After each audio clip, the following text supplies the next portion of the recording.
అర్థం చేసుకోవాలని మనం చేస్తున్నా. పార్టీ ఎవరికి అన్యాయం చేయదని కూడా ఈ సందర్భంగా నేను చెప్తున్నా. సమయం వచ్చినప్పుడు చేస్తాను. పార్టీని మనం నడపడం లేదు. పార్టీని జగన్మోహన్ రెడ్డి గారు అధిష్టాన వర్గం నడుపుతా ఉంది. నేను నడుపుతున్నాను, ఆయన నడుపుతున్నాడా? ధర్మం కాదని కూడా ఈ సందర్భంగా మనం చేస్తున్నాను. పార్టీ ఐక్యంగా ఉంటుంది. మంచి కాంబినేషన్. మీరు చూడండి, మొత్తం 7 నియోజకవర్గాల్లో no BC, all are OCs.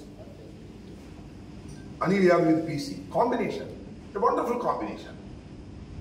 ఈ కాంబినేషన్ అద్భుతమైన, నేను అనుకుంటా మన మొత్తం 25 పార్లమెంటరీ నియోజకవర్గాలు ఉన్నాయి కదా. మన గోలేడు తెలుసా?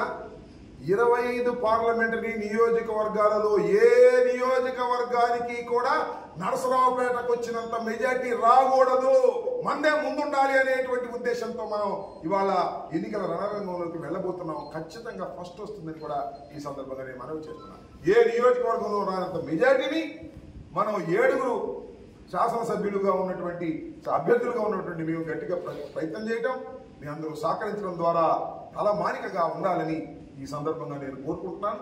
అదే పద్ధతుల్లో నియోజకవర్గంలో ఉన్నటువంటి ప్రజానీకం కార్యకర్తలు గట్టిగా పనిచేయాలని కూడా ఈ సందర్భంగా నేను కోరుకుంటున్నాను.